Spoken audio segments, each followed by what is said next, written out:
할렐루야.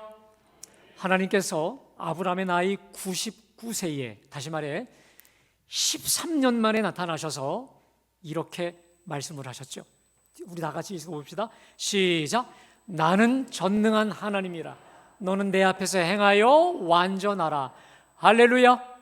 우리 하나님은 전능하신 하나님이신 줄로 믿습니다. 불가능을 모르시는 아도나이, 전능하신 하나님께서 아브라함에게 이제 명령하십니다. 너는 내 앞에서 행하라. 다시 말해, 이제 더 이상 사람 눈치 보지 말고 사람 의식하지 말고 내 얼굴 앞에서, 내 앞에서 나만 보고 걸어라. 그러면서 또 말씀하시죠. 완전하라. 이게 뭡니까? 도덕적, 윤리적 완전이 아니라 전능하신 하나님, 완전하신 하나님만 완전히 믿고 의지하고 신뢰하고 순종하라. 할렐루야. 그러시면서 무슨 약속을 하시죠? 내년 이맘때 내가 너에게 아들을 주리라 약속을 하시죠. 그러면서 하나님께서 아브라함을 통해 어마어마한 자손과 이 땅의 약속을, 축복을 더 크게 주시면서 두 가지를 명령하시죠. 첫 번째, 이름 바꾸라는 거예요. 내 이름이 아브람인데 아브라함으로, 또 내 아내 사레를 사라로. 이 아브람은 그냥 집안의 아빠라면 이제 아브라함은 열방, 전 세계 민족의 아비라는 뜻이요, 사레는 나의 공주였다면 세계 열방의 어머니라고 하는 뜻으로 이름을 바꾸라는 거예요. 그 다음 또 하나, 내가 정말 나의 이 약속을 믿는 의미로 할례를 행하라. 너와 내 자식과 그 다음 내게 속한 모든 종들, 남자를 막론하고 다 성기 끝에 포피를 베라는 거예요. 그러자 아브라함이 이름을 바꾸죠. 여러분 어떨지 모르겠지만 그동안 아브람으로 했다가 아브라함으로 여러분 미묘하게 바꾼 거 여러분 아세요? 느껴지세요? 예. 제 딴은 굉장히 신경 쓰면서 하는 겁니다. 이제 아브라함의 이름이 바뀌었기 때문에 제가 아브람이 아니라 아브라함, 열방의 아비라고, 사레가 아니라 사라, 열방의 어미로 이제 이름 그 영향력을 확장시켜 주신 건데, 아브라함이요 이름을 바꿔요. 그리고 자기를 비롯한 모든 남자들이 다 할례를 행하죠. 여러분, 우리가요 아브라함을 통해서 배워야 될 게 한 가지가 딱 있습니다. 제가 볼 때는 별로 배우면 안 되는 일도 많이 있는데, 여러분들이 아브라함에게서 다른 건 다 잊어버려도 잊어지면 안 되는 게 있습니다. 아브라함의 최고의 강점이 뭔지 아세요? 이 사람은 흠도 많고 티도 많고 참 문제도 많은 사람인데, 하나님이 말씀하시면 그대로 믿어요. 아멘. 하나님이 가라 하면 가고 가지 말라 하면 가지 않는 순종의 사람이었다는 것입니다. 할렐루야. 여러분, 성경의 결론이 뭔지 아세요? 성경에는 많은 이야기와 많은 사건과 많은 말씀이 있는데, 이 성경을 단 두 개로 요약하라면 하나님 사랑과 이웃 사랑인데, 그거보다 더 중요한 게 있습니다. 그렇게 살라고 하는 거예요. 더 쉽게 말합니다. 순종이 성경의 결론인 줄로 믿습니다. 그러니까요, 성경을 내가 신구약 무엇으로 박사학위를 받았다, 또 뭘 했다, 무슨 과정을 다 마쳤다, 여러분 그거 중요하기도 한데, 더 중요한 게 있습니다. 내가 학위가 없어도, 성경 지식이 짧아도 하나님이 무슨 말씀을 하시든지 아멘, 할렐루야, 아멘으로 믿고 순종하면 여러분 성경은 끝나는 겁니다. 아멘. 그런데요, 내가 직분이 목사다, 장로다, 몇십 년 몇 대째 예수 믿었다, 우리 집은 뼈대 있는 가문이다, 여러분 지금 믿지 않고 순종하지 않으면 뼈대 있는 가문이 아니라 뼈만 남은 가정이 돼버리는 거예요, 여러분. 그러니까 성경의 결론이 뭐라고요? 순종입니다. 할렐루야. 성경의 결론은 첫째도 둘째도 끝까지 오직 순종에 있는 줄로 믿습니다. 제가 오늘 여러분께 이 말씀을 전하지 않습니까? 밤을 새워서 때로는 고민하고 기도하면서 말씀을 전하는데, 제 설교를 통해서 저를 비롯한 우리 모두의 결론이 뭐냐면, 말씀 듣고 은혜 받아서 내가 모르는 거 알았어, 변화돼요. 여러분, 은혜로 그치면 안 돼요. 감동으로 그치면 안 돼요. 내가 정말 큰 은혜 받았어. 근데요, 우리 한국교회 문제는 뭐냐면 은혜 받은 곳으로만 끝나. 은혜 받고만 끝나요. 여러분, 은혜 받고 순종할 때 변화되는 줄로 믿습니다. 순종이 우리를 결국 변화시키시는 줄로 믿습니다. 우리 하나님이 아브라함이 참 고마우셨던 것 같아. 아브라함이 참 고마워요. 순종하기 어려운 중에서도 하나님을 믿어드리고 순종하시니까 하니까 너무 고마워서 하나님이 직접 신방으로 오십니다. 하나님께서 신방으로 오세요. 누구를 데리고? 천사 2명을 데리고 3명 사람의 모습으로 이 땅에 신방으로 오신 최초의 사건이 바로 오늘 18장 본문인데요. 자, 아브라함이 밖에 서 있는데 정오 가장 뜨거운 시간에 저 밖에 보니까 3사람이 서 있어요. 자, 그런데 지나가는 나그네들이죠. 이 나그네들을 발견한 아브라함의 반응을 보세요. 그 18장 2절에 보면 그들을 보자마자 곧 장막문에서 달려가다가 영접하여 몸을 땅에 굽힙니다. 지나가는 나그네인데 그 앞에 몸을 땅에 굽혀요. 그러면서 이 3사람을 붙잡으면서 이렇게 간청합니다. 내 주여, 나그네에 향해 주여라고 말하면서 내가 주께 은혜를 입어 싸우면 원컨대 종을 떠나 지나가지 마옵시고 물을 조금 가져다가 당신들의 발을 씻으시고 나무 아래에서 쉬소서. 내가 떡을 조금 가져오리니 당신의 마음을 상쾌하게 하신 뒤에 이곳을 지나가소서 라고 하고는 아내 사라에게 가서 명령합니다. 고운 떡, 가루 세스아. 여러분, 잘게 잘 빠서 고운 가루를 만들어서 세스하라. 굉장히 많은 양입니다. 이걸 준비하라는 거예요. 그 다음에 이번에는 저 송아지 그 떼에 가서 가장 좋고 괜찮은 송아지를 직접 잡아와요. 잡고 다 잡은 뒤에 어떻게 합니까? 종들에게 요리하게 명령합니다. 그리고는 아브라함이 손수 엉긴 젖과 우유와 그리고 직접 이 하인이 요리한 송아지를 가져다가 그들 앞에 차려놓고 나무 그늘 아래 잘 드시게 한 것이죠. 여러분, 지금 누구를 이렇게 최고로 환대하고 대접하고 있는 걸까요? 물론 정확히 말하면 하나님 한 분과 부리는 천사 2사람이지요.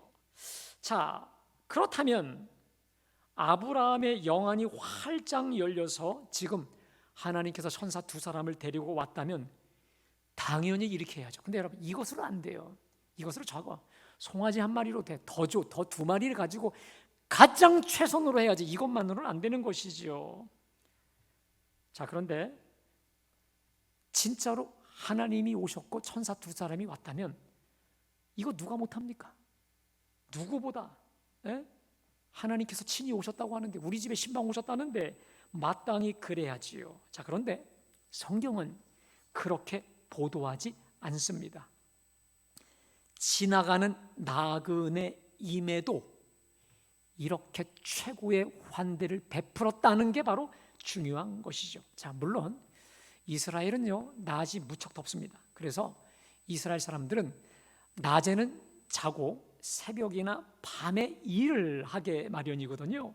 그런데 이 뜨거운 때에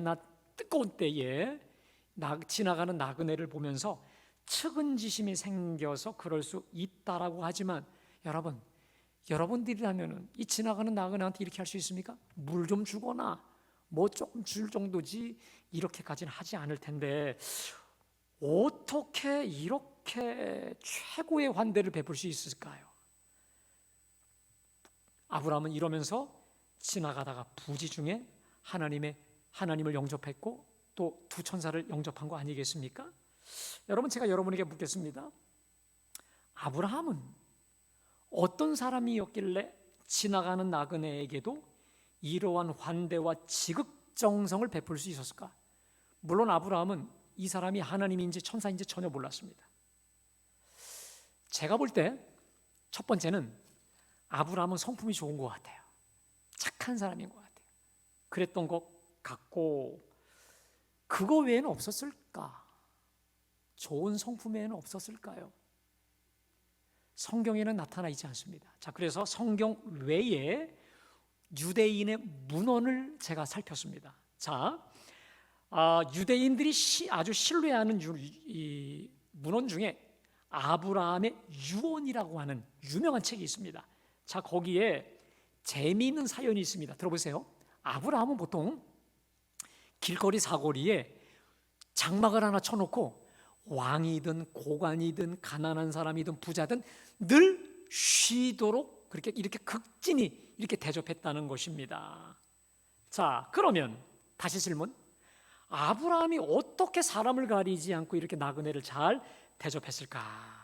자, 유대인들은 이 아브라함의 이 섬김을 무엇으로 해석하느냐?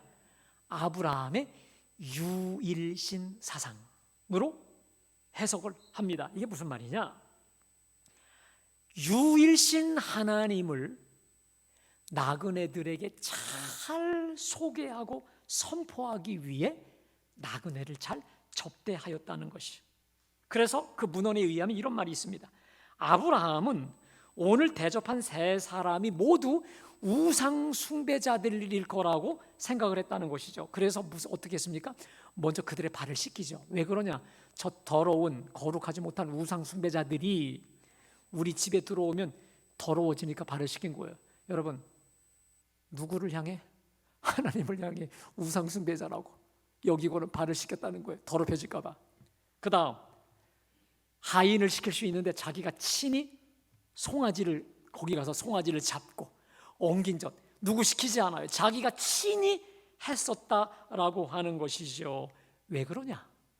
처음부터 끝까지 자기가 서빙을 하고 시중을 들었던 그 이유, 저들에게 유일신 하나님을 전하고 알리고 소개하고 그분의 영광을 드러내고자, 그래서 그분을 믿게 하고자 누굴 시키지 않고 자기가 직접 친히 했다는 것이죠. 그러니까요, 나그네를 이렇게 최선을 다해 섬길 수 있었던 것은 두 가지입니다. 첫 번째, 좋은 성품 플러스, 따라하겠습니다, 선교적 마인드. 무슨 마인드요? 누구를 선교하려고? 유일신 하나님, 전능하신 하나님, 살아계신 하나님을 선포하고 선교하기 위해서 이렇게 모든 수고를 아끼지 않고 극진히 대접했다는 것입니다. 여러분, 저는 이 말을 100% 동의합니다. 왜 그러냐?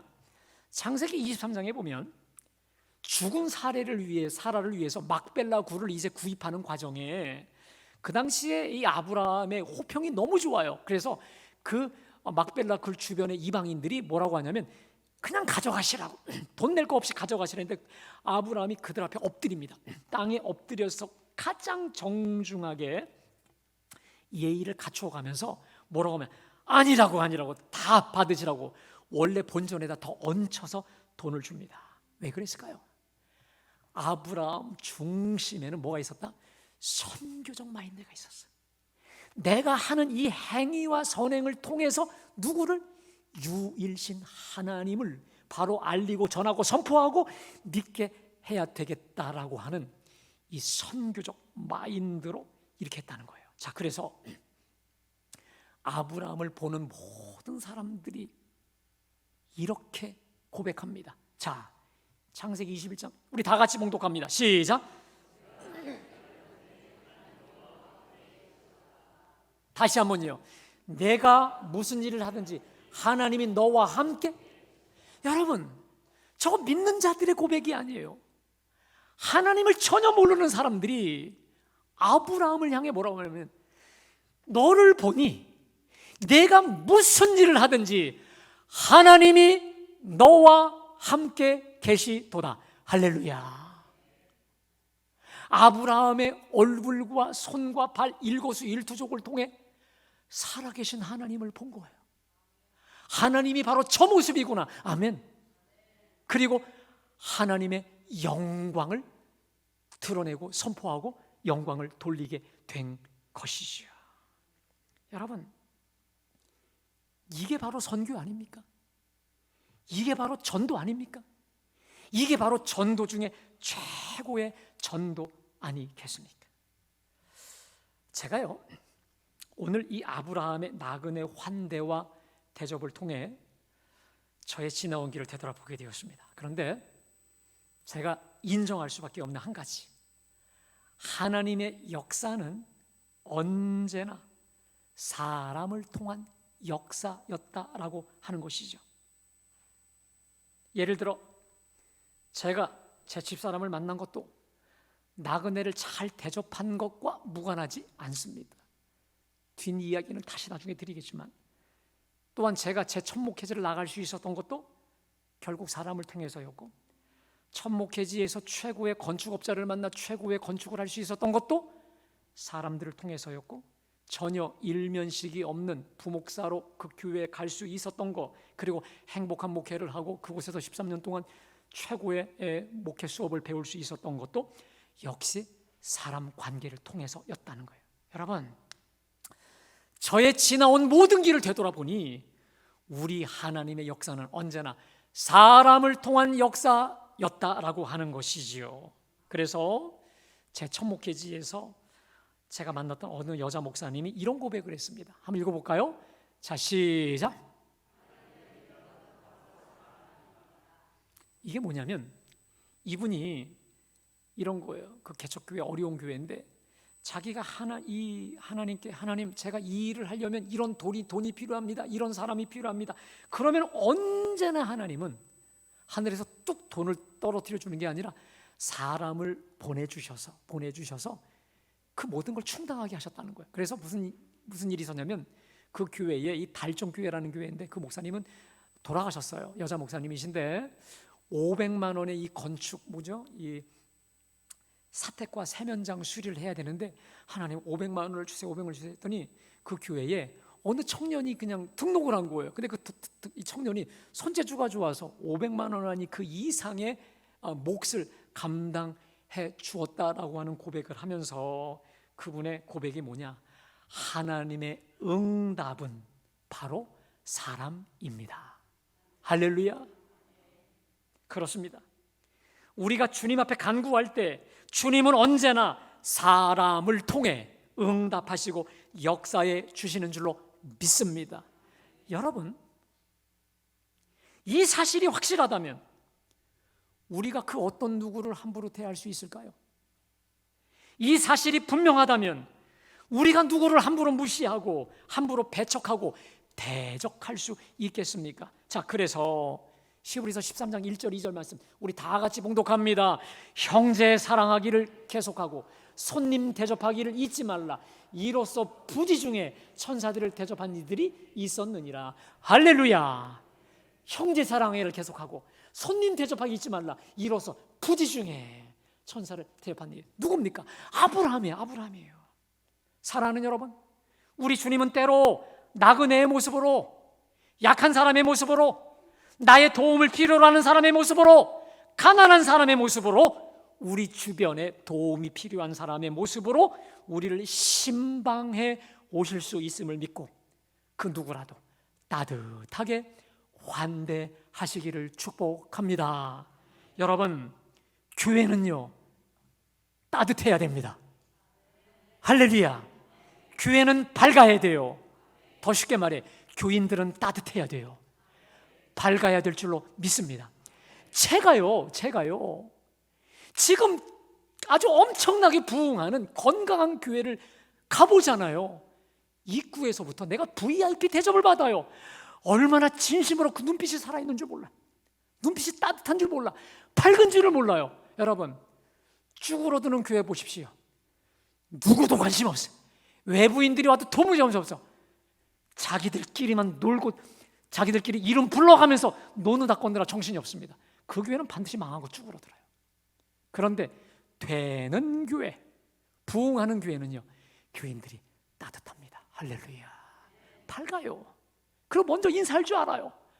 아유, 오늘 은혜 많이 받으세요. 여러분, 엘리베이터에서 모르는 분들과 둘이 만나면요 어떻게 합니까? 위도 보고 아래 보고 그냥 정신없어. 그러지 마세요. 먼저 인사하십시오. 오늘 은혜 많이 받으세요. 할렐루야. 은혜 많이. 한번 우리 눈을 보고 인사합시다. 오늘 큰 은혜 받으시기 바랍니다. 네, 그렇게 인사하시자고요. 할렐루야. 다음부터 시계 보고 괜히 안 보던 성경 보고 그렇게 하지 마시고 서로 마주 보면서 큰 은혜 받으시기 바랍니다. 할렐루야.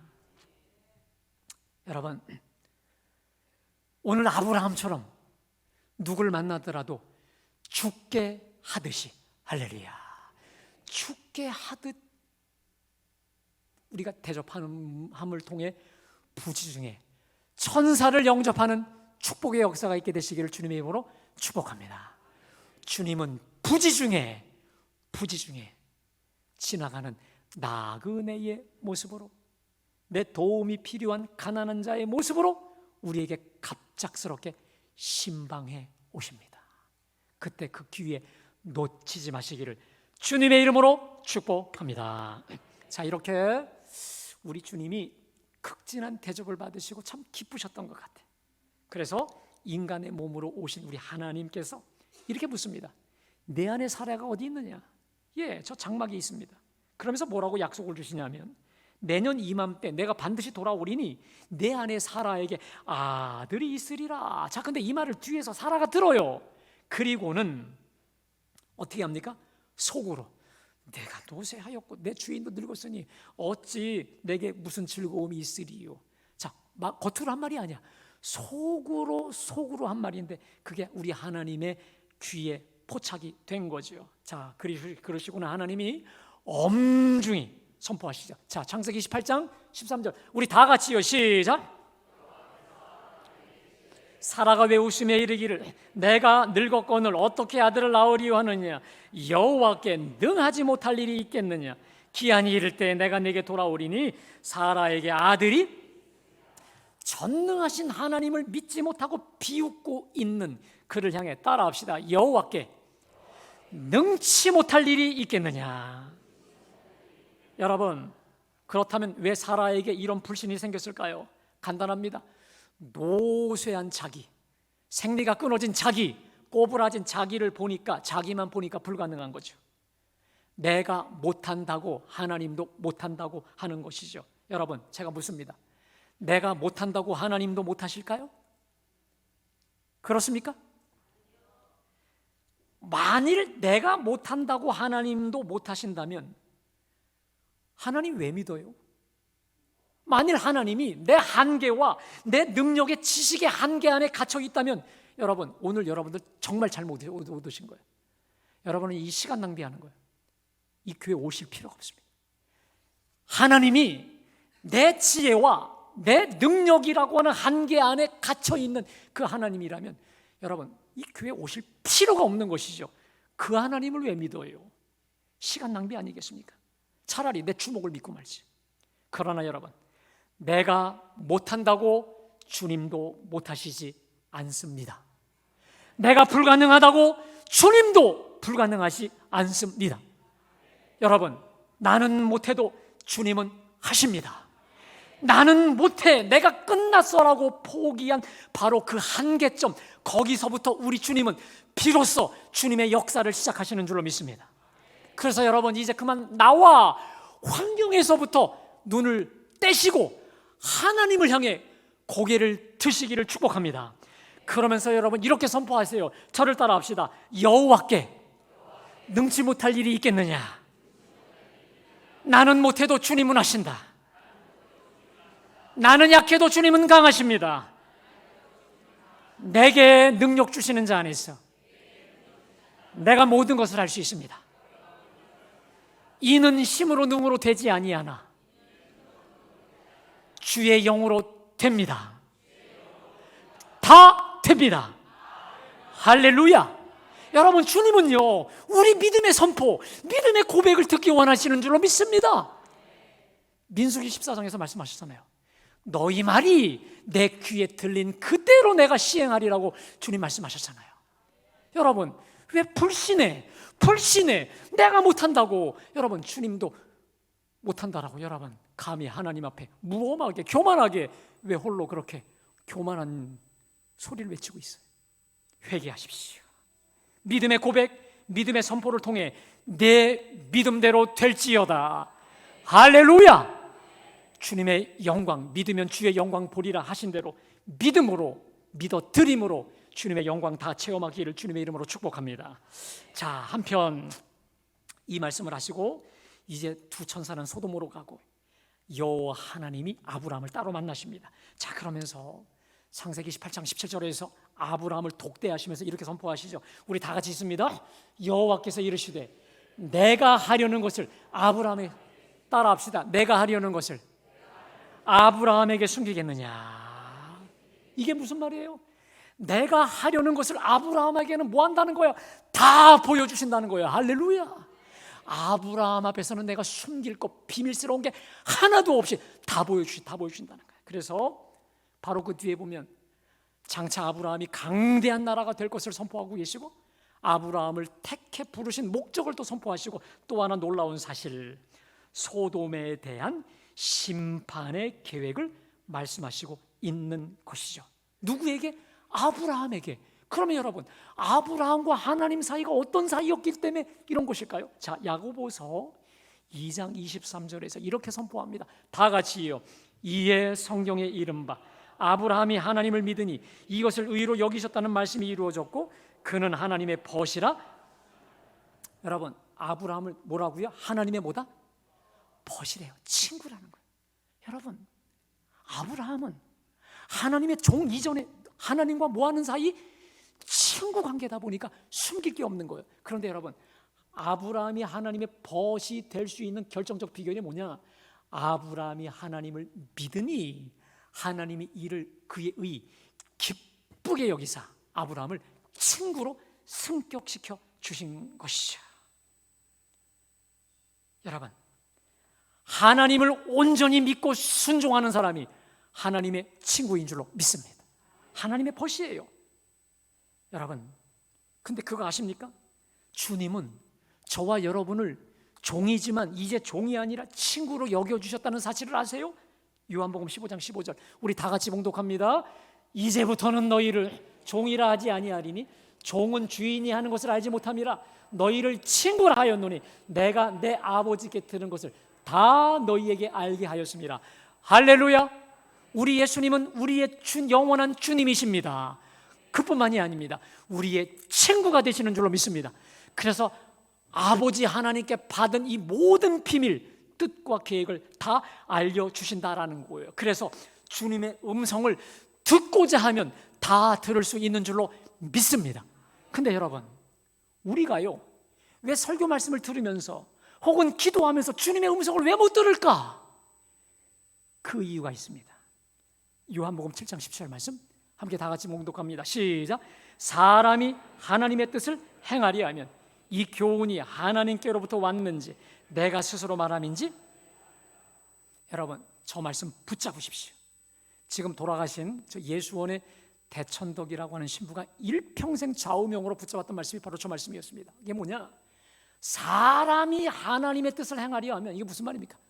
내가 하나님의 말씀에 순종하려고 하면, 순종의 목적과 동기가 분명하면 이 말씀이 하나님께로부터 왔는지 아니면 내가 스스로 말함인지 마귀가 말함인지 알 수 있다는 거예요. 무슨 말입니까? 여러분, 우리가 항상 문제가 뭐죠? 이 상황에서 하나님의 뜻이 무엇일까? 하나님의 뜻이 무엇일까? 우리는 항상 고민해. 그래서 때로는 하나님의 음성도 오지만 마귀의 음성도 오고 내 자아의 음성도 와요.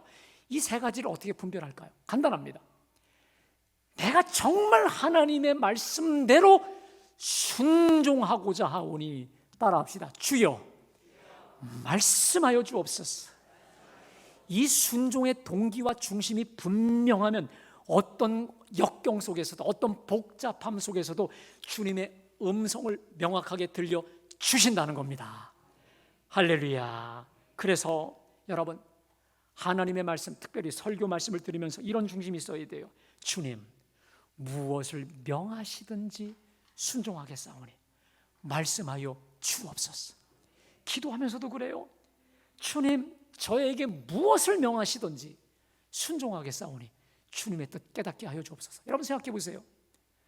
순종하지 않는 자에게 왜 알려주실까요?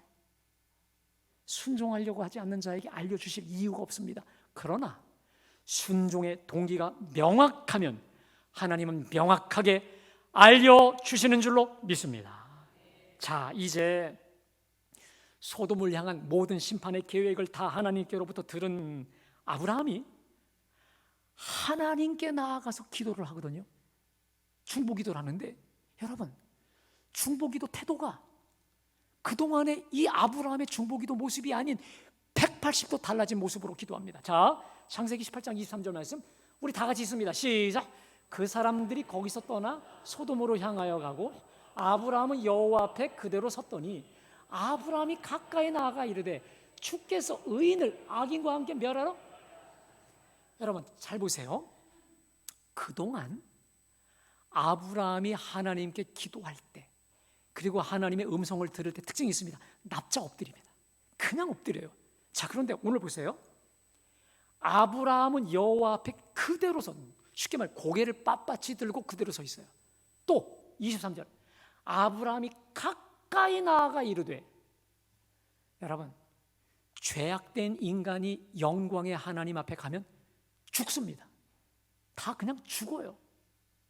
근데 아브라함이 고개를 높이 쳐들고 하나님 앞에 가까이, 더 가까이 가서 기도했다는 게 뭡니까? 목숨을 걸고 지금 기도했다는 거예요. 날 죽여줘도 상관없으니 지금 하나님께 따지듯이 항변하고 있는데, 자, 그러면 여러분 지금 아브라함이 왜 이렇게 얼굴을 치켜들고 하나님 앞에 나오고 있는 것일까요? 자, 그 이유가 창세기 18장에 제가 봉독합니다. 주께서 의인을 악인과 함께 멸하러 하시나이까? 그 성중에 의인 50명이 있을지라도 주께서 그곳을 멸하시고 그 50의인을 위하여 용서하지 아니하시리이까? 주께서 이같이 하사 의인을 악인과 함께 죽이심은 부당하오며 의인과 악인을 같이 하심도 부당하니이다. 세상을 심판하시는 이가 정의를 행하실 것이 아니니까. 여러분 저 말씀을 가만히 보면 아브라함이 지금 하나님께 따지는 핵심이 뭡니까? 보세요. 지금 소돔 땅에는 의인 50이 있다 없다? 분명히 있다고 확신했습니다. 아니, 소돔 땅에는 의인 50이 있는데 어떻게 저 의인을 악인과 함께 죽이실 수 있습니까? 의인과 악인을 같이 싸잡아 죽이신다고요? 하나님, 이럴 수 있습니까? 그러면서 뭐라고 합니까? 세상을 심판하시는 이가 정의를 행하실 것이 아니니까. 여러분 어떠세요?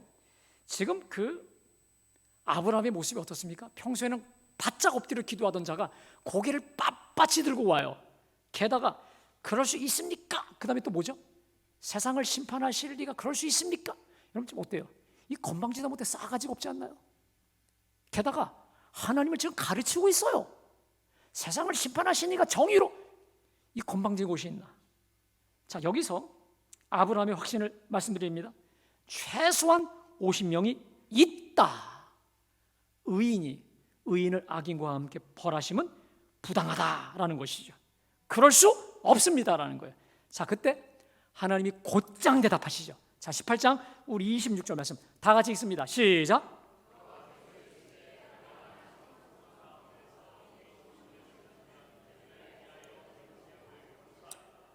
아브라함이 저 말씀을 듣자마자 한 거죠.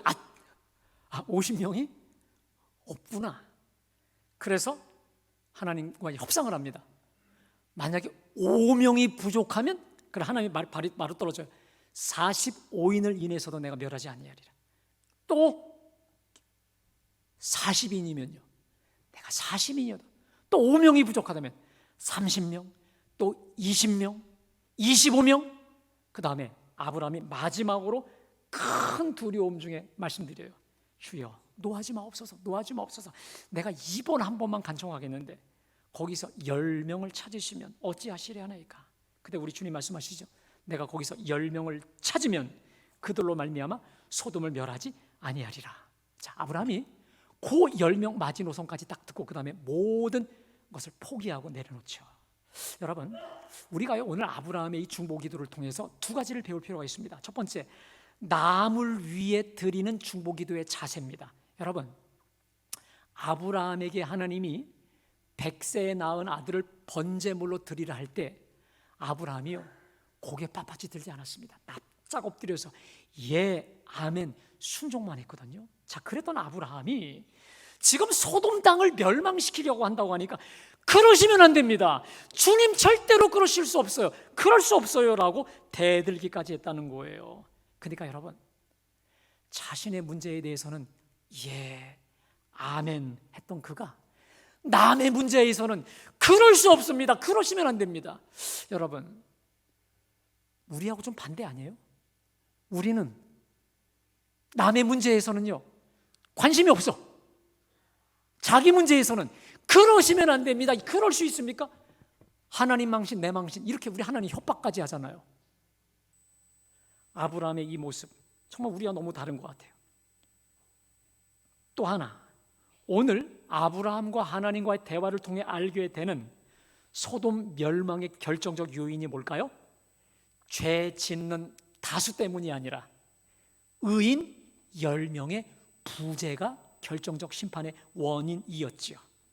그러니까 하나님이 찾으시는 그 10명, 소돔을 위해 눈물로 애통하며 통곡할 10명이 없었기에 결국 멸망시켜 버리신 거잖아요. 자, 그러면 그 반대도 통해요.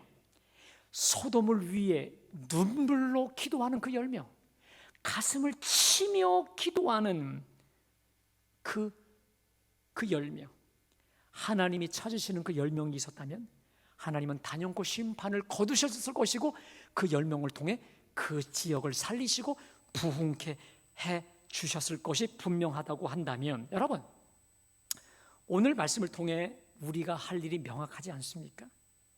과연 나는 어떤 사람이 돼야 될까요? 따라합시다. 하나님이 찾으시는 그 10명. 믿으세요? 이 모든 것을 종합하면 하나님이 찾고 계시는 그 10명이 돼야 하지 않겠습니까? 우리 가정을 위해, 이 갈보리 재단을 위해, 이 자양동 일대를 위해, 또 우리 대한민국을 위해 눈물로 기도하는 그 10명이 되시기를 주님의 이름으로 축복합니다. 여러분, 혹시 여러분들 중에 이런 분들 계시죠? 내가 기도 안 한다고 안 해도 누가 하잖아. 누가 하겠지. 중보기도 대원들이 하겠지. 목사님이 하겠지. 장로님이 기도하겠지. 여러분, 그렇게 미루어 오시지 않았나요? 여러분, 제가 예언합니다. 그러다 소돔장 납니다. 소돔장 나요. 제가요, 우리 교우들 가정 신방하다 보니까 이런 분들이 많아요. 여러분 들어보세요. 제가 이런 얘기 많이 했어요. 집사님 혹은 권사님 집에는 권사님 아니면 기도할 사람이 없네요. 혹시 신방하면서 이런 소리 들으신 적 있습니까? 제가 참 안타까운 현실인데 우리 교인들 가정을 제가 신방하다 보니까 이런 가정이 많더라고요. 그 집사님 혹은 그 권사님이 기도하지 않으면 기도할 사람이 아무도 없는 집들이 너무도 많아. 여러분, 이건 굉장히 심각한 겁니다. 심각한 거예요. 여러분이 기도하지 않으면 기도할 사람이 없는데도 불구하고 기도하지 않고 있지 않습니까? 누가 기도해 주겠지. 우리 속장님이, 담임 목사님이, 교구장이, 예, 물론 기도합니다. 근데 여러분, 그거 믿지 마십시오. 여러분의 가정을 위한 최고의 가정 지킴이는 바로 여러분 자신입니다. 할렐루야! 여러분의 기도와 여러분의 중보를 통해 하나님은 여러분의 가정을 하나님께서 친히 지키시는 줄로 믿으시기를 축복합니다. 자, 그래서 시편 127편 1절에 우리 다 같이 읽습니다. 시작! 여호와께서 성을 지키지 아니하시면 파수꾼에 깨어 있음이 헛되도다. 너희가 일찍이 일어나고 늦게 누우며 수고의 떡을 먹음이? 여러분, 저 구절 안에 여호와께서라는 말이 3번 나오고 헛되다는 말이 3번 나와요. 여러분, 오늘 여기 계신 여러분, 여러분의 가정을 잘 가꾸기 위해서, 여러분의 자녀들을 위해서 얼마나 여러분들이 투자하고 번 거 다 투자하면서 최선을 다하십니까? 여러분, 이렇게 사람들은 누구나 가정에 세워두시도록 애를 씁니다. 근데 오늘 저 말씀에 의하면 내 수고로만 가정이 세워지지 않는다는 겁니다. 여러분, 여호와께서 붙잡아 주실 때 여러분의 가정과 자녀가 세워지는 줄로 믿습니다. 그렇지 않은 다른 것들은 다 헛된 물거품으로 끝날 수도 있다라는 거 아니겠습니까? 여러분, 제가 첫 목회지로부터 지금 24년 목회를 하면서 깨닫는 신앙생활의 핵심 원리를 깨달았습니다. 여러분 잘 들으세요. 신앙생활의 핵심 원리가 있습니다. 따라합시다. 성령 받아라. 할렐루야. 저는요, 성령 받으라 우리 주님 말씀하셨는데 저는 그게 신앙생활의 궁극적인 것도 같아요. 교회 다니는 것에 만족하지 마시고 반드시 성령 받으시기를 축복합니다. 여러분, 성령 받지 않고 교회 다니면요, 두 가지의 교인을 만듭니다. 첫 번째, 고상한 바리새인을 만들어요. 여러분, 교회 생활 오래 하면 귀는 커지거든요. 많이 알아. 그런데 그 지식으로 남을 정죄 비판하는 고상하고 교활한 바리새인을 만들어요. 두 번째, 세상과 짝하며 사는 세상적 그리스도인을 만들 수 있어요. 그리스도인이라고 하지만 하나님도 좋은데 세상이 더 좋아. 세상과 전혀 구별이 되지 않는, 영향력 없는, 다음 주에 제가 말씀드리겠지만 롯과 같은 인생들이 될 수 있다라는 거예요. 봉사는 열심히 하고 수고는 교회 일도 열심히 하는데 여러분, 성령이 없기 때문에, 혹은 성령의 역사가 없기 때문에 여러분, 결국은 주님 앞에 섰을 때 나 너 모른다고 하시면 어떡하실래요? 사랑하는 여러분, 성령 받기 위해, 물과 성령으로 거듭나기 위해 진정 회개하며 뜨겁게 성령님을 간구하시기를 주님의 이름으로 축복합니다. 그리고 하나님이 찾으시는 바로 그 10명의 의인으로 서기 위해 날마다 깨어 기도하시기를 축복합니다. 저와 여러분이 주의 손에, 성령의 손에 온전히 사로잡혀 끝까지 존귀케 쓰임받기를 주님의 이름으로 축복합니다.